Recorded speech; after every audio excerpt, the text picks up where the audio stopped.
Assalamualaikum warahmatullahi wabarakatuh. Pamirsa subscriber Kisunda anu satia satuhu mancok di mana wae ayana. Dina dangat ayeuna urang neraskeun hanca dongeng ganjaran hutang kanyeri bagian ke-23. Ieu anu nganggitna Bapak Tatang KS. Sumangga supados teu nyangkolong teuing kana waktos wilujeng ngadangukeun. Aur ari sih bet kawas nu ngimpi pan baju jas mah bare toge geus dijual dipake tatamba na teu karasa kitu. Nyawa sorangan pakaian Kang Rohendi aya kana 7 setelna. Kari nu saraged awak geus puguh paparabotan mah kabeh beak. Kari piring alas 3 siki, gelas 2 siki gegeletekan sakikituna geus puguh ieu imah. Jadi malik urang nyewa kababah tina jalan nginjem duit teu kabayar. Atuh satekah polah we ujang matak naon kaditu nambut katuang rama. Piraku wates 1000 bae mah teu masihan da sanes kanggo naon-naon. Estu kanggo ngagaleuh landong mitohana Rohendi milu nyambungan ti dituna mah mang menangkeun ka anak. Sumuhun mak nambut kapun bapa ge ti kamari teu masihan. Jalaran sametan abdi tilas nambakeun esih teh sanes sakedik daetang-etang parantos aya kana 15.000 na anu bungkul kana nabungkul teu acan nu 100-200 daetang-etang aya we kana 20.000 na mah Rohendi malik nembal ka mitohana. Puguh ge mak ari jelema geus lagu modar mah biasana sok sanggeuk ngurus teu ingat kana kakecapan nu baheula dibelaan nyumpahan sorangan moal rek nganyerikeun moal rek ngapilainkeun 1000 kali genteng kaya pepetek lecet kaya dompet lepet ge moal dikekewel dibelaan cek paribasana ngagadekeun sirah tina bakat ningkunya jeung bela ka pamajikan tapi buktina mah mana batan satekah polah anggur rek ngajualan barang pamajikan. Rajeun balang siar menang jadi omong siga nu pasek munapek nu matak rata-rata setiap jalma alus mulut sok goreng kadut suka sih ngabalieur hatena ngarasa ambek dumeh menta duit keur ngubaran irung garicu teu dibere sabab Rohendi geus teu boga jualeun deui barang-barangna ledis lolobana mah dikerid ka lembur mitohana. Keheula sih ulah dapon bae nyarita teh abongkeun na bibir teu diwengku letah tetulangan make nyebutkeun mana buktina Kang Rohendi ngurus sukai sih. Nah ari barang-barang sakitu lobana nepi ka lebis teh kusaha dipake naon ku Kang Rohendi pan di kursi pernek kalasa setel romari mesin jahit jeung radio katut barang nu sejana kabeh diangkut ku esih ka lembur. Rohendi hatena ngentab bari mencrong beungeut sukai sih. Nah make nyabit-nyabit kana barang nu di lembur pan eta mah geus hak mutlak barang esih ngagantian kongkorong teh nu dipake main ku Kang Rohendi na teu karasa timbal suka esih sakitu nyarita ngirung teh menipo porongos. Atuh jep Rohendi teu ngomong deui dikitukeun ku pamajikan teh anggur tungkul siga nu eueuh kawani pikeun nembal sabab rumasa kongkorongna dijual padahal eta kongkorong teh lain nu suka sih tapi kongkorong eulis marlinah anu bareto eulis marlinah gujrud leungit kongkorong nuding-nuding ka bujangna padahal aku manehna keneh dipaling dipake mah hugi suka sih memeh rek kawin. Dasar lalaki bajingan wungkul kalah kahuntu we pakotrek nyarita kawas nu heueuh rek bela rek nyaah ka pamajikan buktina saukur ngabako we nu aya suka sih ku kulutus bari ngajengket ka kamar malah pantona digebrugkeun tarikna ka bakat ningku nafsu. Tapi Rohendi teu daek nembal ngan saukur ngareret bari hate ngagugudug akhirna jadi ngalamun boga rasa kaduhung kalawan ras ingat ke pamajikanana anu ti heula tayalian eulis marlinah malah ingat basa panggih di jalan kareta api di bedol leungeunna maksud rek dibawa nyewa tapi teu kungsi sabab harita manehna kaburu dergelut jeung hiji lalaki anu katelah sambas. dasar lalaki panipuan wungkul, cek gerendangna hate mitohana di barungku bibir jebi bari ngajengkat ka dapur. Waktu Rohendi keur ngahulang hatena ngarenjag ngadenge sora nu keketro kana panto atuh korejat nangtung sarta muka panto ana brayu ujug-ujug rei bae banget Rohendi mani asak di barung ku jantung ratug tetunggulan horeng nu ngetrok-ngetrok kana panto teh babaturanana pada-pada nu jerahat wungkul. Geuning Carmad sok kajararo Rohendi ngakuna bari rada gempeur kalawan hatena geus boga rasa. Pasti batur-baturna nafsu sabab paromana bareda manigareuneuh kawas besi atah meuleum. Kenaon maneh Dik? Hiji jalma nanya bari bangkenu panon murelang. Keur kieu we Jon, tos ti marana ieu teh walon Rohendi bari ngenyang kursi rada dipundurkeun sarta gek diuk yang hareupan semah tiluan bangsa jalma-jalma nu matak pikasieun.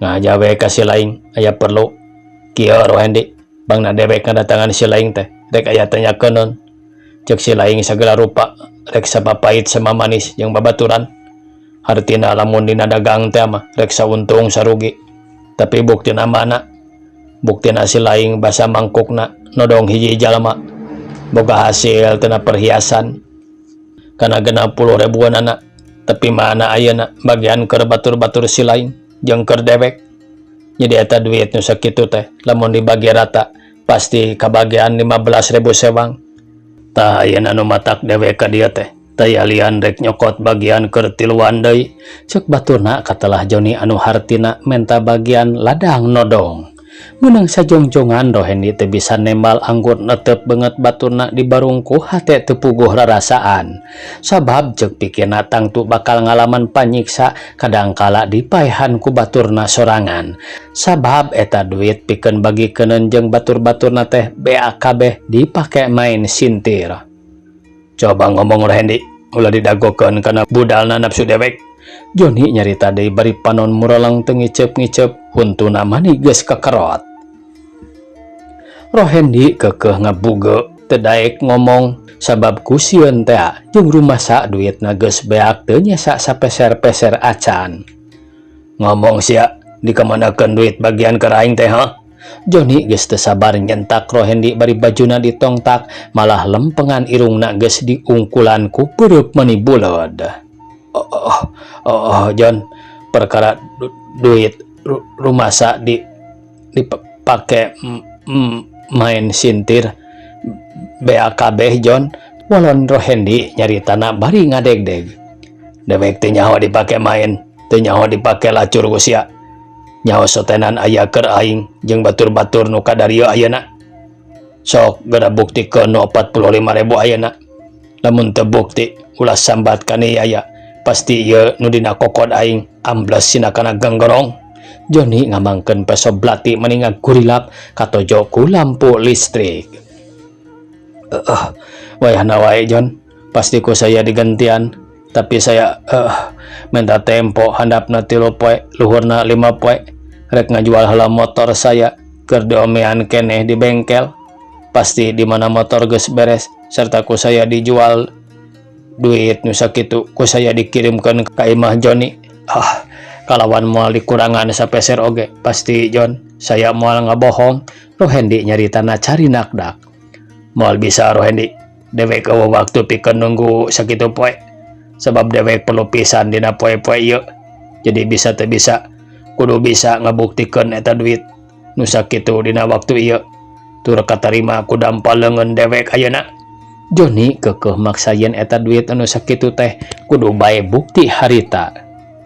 Jon, ceuk Rohendi ngarandeg heula bari neureuy ciduh siga nu tuhureun ti koro. Coba saya minta kebijaksanaan ti aranjeun sabab dina waktu ieu tetep saya moal bisa ngabuktikeun duit anu dipentak ku anjeun.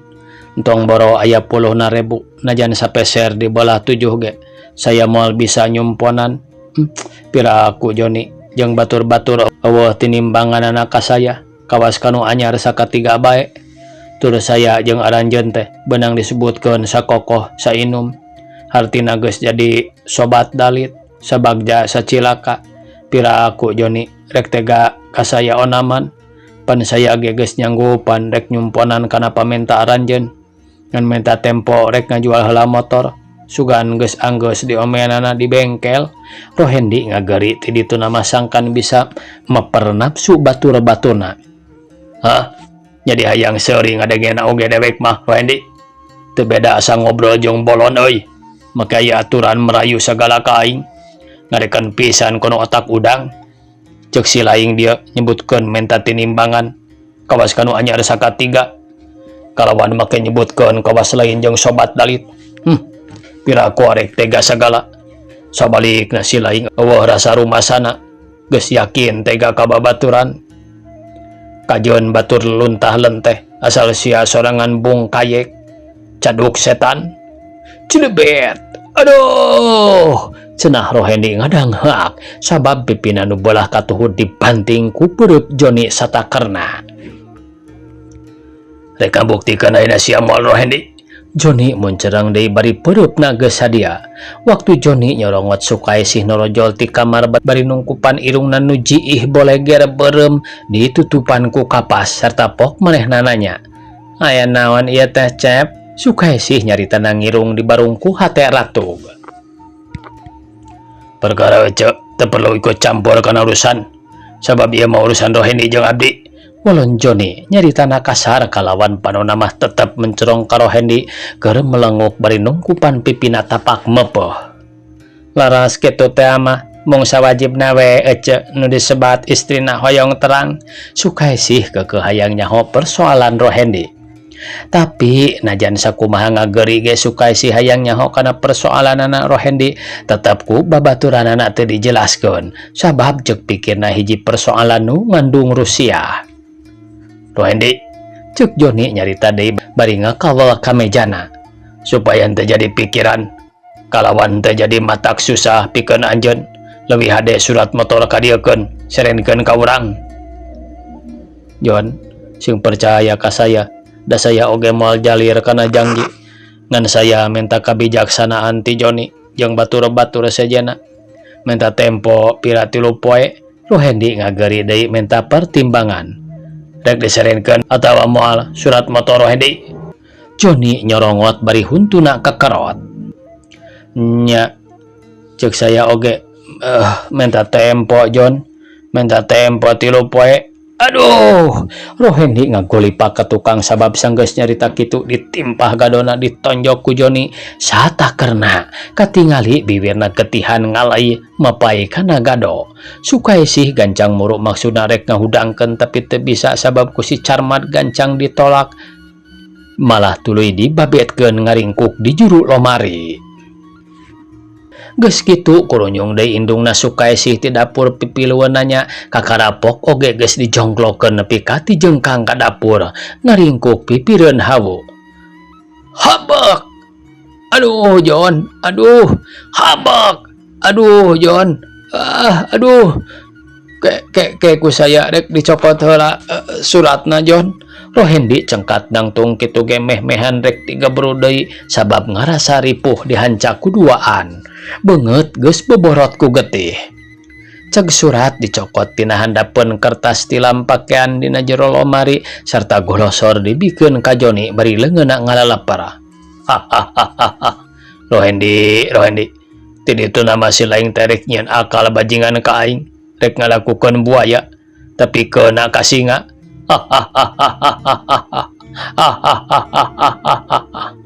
Joni ngagak-gak seri dume surat motor geus katarima sarta harita keneh juta rurun jeung baturna beri teu weleh pating cakakak ngarasa suka. Kang Rohendi, aing nu bieu teh saha? Sukaesih mencerong Rohendi keur melenguk tungkul. Babaturan, walon Rohendi pondokna keur bari ngarameusan buuk siga nu ngarasa rieur. Aya urusan naon make jeung sosorongot kitu kawas nu ambak? Dieu surat naon deui nu diasongkeun ka manehna? Sukaesih nalengteng. Benang sajongjongan Rohendi teu daek ngajawab, malah ngorejat nangtung tuluy lajag-lejeg di tengah imah. Di barungku hate ngagugudug nafsu, sabab teu geunah ditampiling ku baturna, katambah-tambah surat motor dibawa. Geus kitu ceg kana peso balati sarta diasupkeun kana jero kameja tuluy ngaleos, maksudna rek ngebeurik baturna barang rek brai mukakeun panto Sukaesih gancang lumpat ngahalangan jalan. Reka mana Kang Rohendi? Sukaesih netep beungeut. Aya keperluan wae sih halik tong ngahalangan jalan. Walon Rohendi bari rada ngenyang leungeun Sukaesih, tapi tetep ngabadeg malah leungeunna muntang kana panto. Halik Rohendi nyorongot. Moal sok nyarita heula reka mana? Sukaesih malik nyentak bari panon mencerong siga taya kasieun. Nyingka ka ditu sia. Rohendi ngababetkeun Sukaesih nepi ka nyangkorah dina juru lomari. Geus kitu belenyeng lumpat kaluar, maksudna rek nyusul baturna teh. Kamana jorna manusa teh? Rohendi culang cileung hatena ngarasa bingung, disusul ka kaler sok sieun ka kidul, tidinya ngajenteng heula dina pelebah parapatan, bari mikir pikeun nyusul baturna. Moal salah sia, pasti ka tempat awewe tah si kurang ajar teh. Da aing mah moal kagok asong jadi jelema jahat, dihukum tinggal dihukum, geus modaran jalma mah moal panasaran. Mati-mati motor aing lapur ge, ceuk gerendengna hate Rohendi bari ngaleos. Lempangna ngagedig, di barungku amarah ngagugudug hayang geura tepi ka tempat awewe bangor, sabab batur-baturna geus jadi kebiasaan caricingna teh di tempat nu kitu. Waktu lempang ngagedig di jalan Pasangrok jeung baturna nu sejen ngaran Sukro, atuh kapaksa eureun heula, sabab baturna nanya bari ngahalangan ku sepeda. Deka mana, Herdi? Mau nurusu euy. Aya perlu, walon Rohendi meuni tegeg beungeutna geuneuk lir beusi atah beuleum. Nah euy, ditanya teh meuni judes teuing, sing bener we nembalan mah sakumaha sasari, teu pupugu si laing mah ari geus datang kitu teh baku naker. Si laing teh ambal ka dewek. Sukro malik muncereng. Lain ambal ka si laing dewek mah aya perlu penting. Jeung na deui ulah sok ngarintangan kana permosudan batur. Nyaho dewek kerusuh, Rohendi asa nambah keheul. Nya sing bener we atuh ngomong teh ulah kasar kitu. Lamun teu ambak ka dewek, kajaba lamun aya kakeheul ka dewek. Tong loba omong, jekuk tinggal ku si laing. Jekuk tinggang ku si laing. Hayang nyaho teu puguh-puguh sia ku aing ditanya sabener-bener. Sukro malik panas. Si laing teh nyaan Sukro? Rohendi melong beungeut baturna bari huntu ti kakarakat. Tong disebut ngaran aing si Sukro deuleu, lamun teu nyawanina sok udah bergerak kurang ijen jeung aing. Walon Sukro nyimpen heula karetana disarandekeun kana tangkal kanari sisi jalan.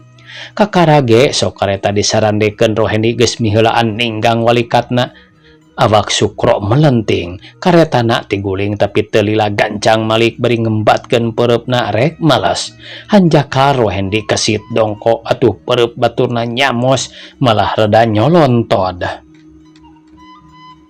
Tuluy disusul deui pereup nu katuhu ngahiukeun pisan kana pipi Sukro ngadang heak. Geus kitu ditimpah deui gadona ku pereup kenca. Bro, Sukro rubuh, tonggongna nyarande kana gawir sebrut Rohendi ngarontok, hanjakal gagal, sabab baturna kaburu ngagorentelkeun maneh ka gigir, bari rikat najong kena kana sirah Rohendi, manehna tigulitik sarta teu dibere omber deui, gabrug dirontok, awak Rohendi ditindihan bari hantem di cehcerah. Rohendi teu eleh teori sukuna dikaelkeun kana beungeut baturna nepi ka Sukro ngalagedae ka tukang malik nangkarak, awakna didiukeun, tuluy males ngahanca beungeut baturna. Tapi manehna ge teu eleh bedas, awak Rohendi dibantingkeun ka gigir nepi ka dijumpalikna. Sukro kesit ngorejat tuluy muru Rohendi keur ngajengjehe, ceug ka mejana dirawel bari dijungjungkeun, geus nangtung cekuk beungeut Rohendi hantem di tinggangan ku pereup kenca katuhu nepi ka nyang saya deukeut kareta mesin, getih tina irung ngaleh mapai kana gado. tina bakat ngingku nafsu Rohendi kerenyang saya teh tuluy dirontok tapi rikat ngurejat beri suku baturna dikael atuh Sukro ti bebeutna lumayan dadana ditendet kana batu. Geus kitu kakbookna dijambak beri rada diangkat cekuk banget Sukro ditinggang palebah pipi nu kenca banget malika katuhu ditimpah deui ti beulah katuhu sarta pereup nu kenca nyodok gados Sukro ngalanggak geus kitu ditimpah deui angeuna nepi awakna moyongkod. Oh, Sukro hampir utah uger angeuna dicekekeun sabab karasa seueul tapi Rohendi teh aya hampura waktu baturna keur nyekelan angeuna teh ditimpah deui cukang irungna nepi ka boborot getih jekuk gadona disodok deui gebru Sukro rubuh awak didiukan bari serepet Rohendi nyabut peso balati.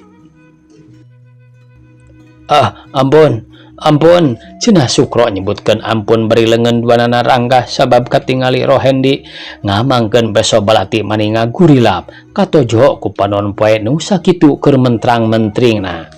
Ngadenge baturna nyebutkeun ampun mah Rohendi teu luaseun ngabinasa gulipak bae manehna ngagulipakeun awak kagigir sabab ngarasa lungse kitu deui baturna can daek hudang pada sarua leuleus katambah ruas ningali congo peso sakitu mencosna. Tapi teu lila Rohendi ngorejat hudang kitu ge meuni rada rumanggiung di barungku ambekan ngahegak kesang luut leet getih ngalai tina bibirna. Kitu deui baturna gancang hudang bari nyusutan getih tina irung tuluy nyamperkeun ka Rohendi sarta menta dihampura. Hendi hampura deweknya euy, Sukro ngahegak. Sabalikna dewek ro. Nah atuh si laing teh teu pupuguh make ngajak tarung sagala. Untung kaburu nyebutkeun ampun. Mun teu kitu geus hanteu sia peso dewek iciki bung dina beuteung si laing. Nyaho dewek keur aya kapusing ieu anggur ngahalangan bae walon Rohendi geus nama ngarasa ruas oge. Nyeta tuh rasa mokaha dewek ge debongan si laing ditanya sabener-bener ku dewek anggur muncreng dasar nyeta atuh setan mah lain guguan sakieu ge untung dewek ingat minta ampun kalawan si laing eling keneh lamun teu kitu mah kana pasti dewek kojor si laing dibangkol malah tuluy ngumbara di Nusa Kambangan lain ku kitu pangdenge dewek si laing aya kapusing. Puguh dewek teh kadatangan si Joni jeung batur urang keneh we tiluan ari geus kitu manehna minta bagian duit ladang biasa teh bae si laing ge ngarti bener dewek rumasa duit ladang eta teh keur nu tiluan ku dewek dipake main sintir nepi ka ledisna. Nya harita si Joni kekeh meuni nyapoekeun menta bagianana. Cok dewek menta tempo handapna 3 poe luhurna 5 poe lantaran motor dewek keur diomean keneh di bengkel kayak di mana anggeus ku dewek eta motor terek dijual ladangna keur mere ka si Joni jeung kanu duaan deui kabehna 45.000 tapi si Joni kekeh bae maksa nepi ka surat motor digubugna malah samemehna tarurun ti imah teh keur tadi mah dewek teh teu ngayakeun perlawanan sabab kahiji aya pamajikan kaduana dewek tas balik capek. Waktosna kabujeng see pamiarsa sakitu nu tiasa kapihatur. Wassalamualaikum warahmatullahi wabarakatuh.